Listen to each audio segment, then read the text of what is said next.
Assalamualaikum warahmatullahi wabarakatuh. Perkenalkan, nama saya Rokiatun Naimah. Saya dari jurusan Pendidikan Kimia di Universitas Musa Mus Merauke. Maksud dan tujuan saya pada video kali ini adalah membuat video pembelajaran yang akan membahas tentang materi sistem periodik unsur. Sudah kita ketahui bahwa unsur-unsur kimia di bumi sangatlah banyak, sehingga perlulah dilakukan pengelompokan unsur berdasarkan kesamaan sifat dan nomor atom agar mempermudah dalam mempelajarinya. Jadi, sistem periodik unsur adalah susunan unsur-unsur berdasarkan urutan kesamaan sifat dan nomor atomnya. Sebelum kita masuk dalam materi, saya akan membacakan poin-poin yang akan saya sampaikan nanti. Yang pertama adalah hukum triade de Bruner pada tahun 1817, yang kedua hukum oktav pada tahun 1863, yang ketiga adalah tabel periodik Mendeleev pada tahun 1869, yang keempat adalah tabel periodik unsur modern pada tahun 1915. Oke, kita masuk saja langsung pada materi yang pertama, yaitu hukum triade de Bruner pada tahun 1817 mengelompokkan unsur yang mempunyai sifat sama. Tiap kelompok terdiri dari 3 unsur yang disebut triade. De Bruner mencoba mengelompokkan unsur-unsur yang mempunyai sifat sama berdasarkan kenaikan massa atomnya. Ternyata didapat keteraturan. Jika 3 unsur diurutkan berdasarkan kenaikan massa atomnya, maka massa unsur yang kedua sama dengan massa rata-rata unsur pertama dan ketiga. Pernyataan ini dikenal dengan nama hukum triade de Bruner. Berikut ini adalah daftar dari hukum triade de Bruner. Triade 1, litium, natrium, kalium. Triade 2, kalsium, strontium, barium. Triade 3, sulfur, selenium, tellurium. Triade 4, klorin, bromin, iodium. Triade 5, mangan, kromium, besi.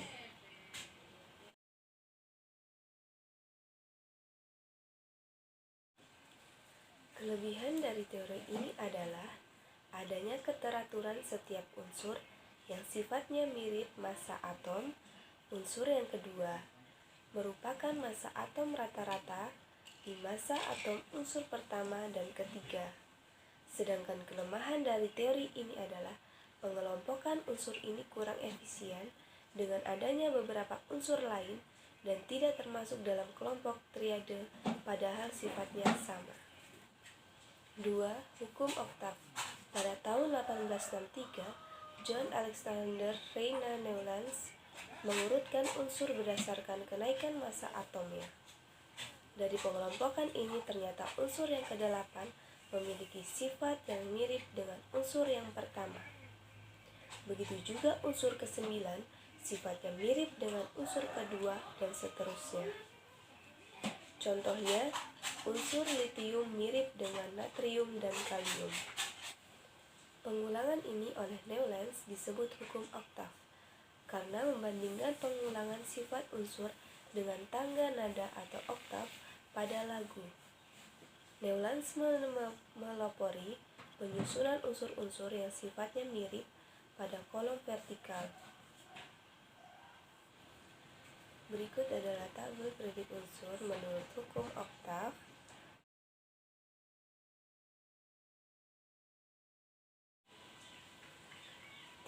Tabel periodik menurut Mendeleev. Dmitri Ivanovich Mendeleev pada tahun 1869 di Rusia mengemukakan hubungan antara massa unsur dengan sifat unsur. Pada penelitiannya seperti Newlands, Mendeleev juga menyusun unsur menurut kenaikan massa atom relatifnya dan dia menemukan adanya perubahan sifat secara periodik. Nah, kelebihan pada penelitian ini adalah yang pertama, merupakan sistem periodik pertama yang disusun dalam bentuk tabel yang terdiri dari 8 lajur vertikal atau golongan dan 7 deret horizontal atau periode. Selanjutnya disebut tabel periodik unsur Mendeleev. Yang kedua, ada tempat yang kosong bagi unsur-unsur yang diramalkan akan ditemukan dan diberi nama eka boro, eka aluminium, dan eka silikon. Ramalan tersebut terbukti dengan ditemukannya skandum pada tahun 1879, yang kedua gallium pada tahun 1875, dan germanium pada tahun 1886. Selain keunggulan, tabel periodik unsur Mendeleev mempunyai beberapa kelemahan, yaitu ada urutan unsur yang terbalik jika ditinjau dari bertambahnya massa atom relatif, misalnya tellurium, nomor atomnya 128, tetapi ditempatkan sebelum nomor atom 127. 4. Tabel periodik modern. Tabel periodik unsur yang digunakan sekarang yaitu tabel periodik unsur modern. Setelah tabel periodik unsur Mendeleev, pada tahun 1915, Henry Moseley menemukan nomor atom dan menyusun unsur-unsur dalam tabel periodik berdasarkan kenaikan nomor atom. Beberapa penelitian menunjukkan adanya hubungan antara nomor atom dengan sifat-sifat unsur, maka tabel periodik Mendeleev perlu penyempurnaan. Pada tabel periodik unsur modern, unsur disusun dalam golongan dan Kelebihan dari sistem periodik unsur modern yaitu: yang pertama, mudah dibaca dan dipahami. Yang kedua, strukturnya jelas dan tertata dengan lebih baik. Yang ketiga, menyisakan tempat bagi unsur-unsur yang belum ditemukan.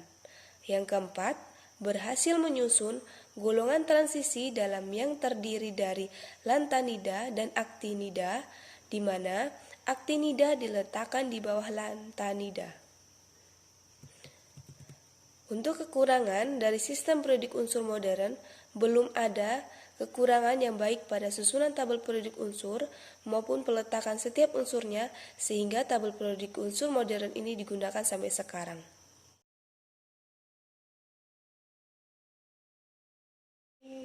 Demikian video pembelajaran yang saya bisa sampaikan. Sampai jumpa di video berikutnya.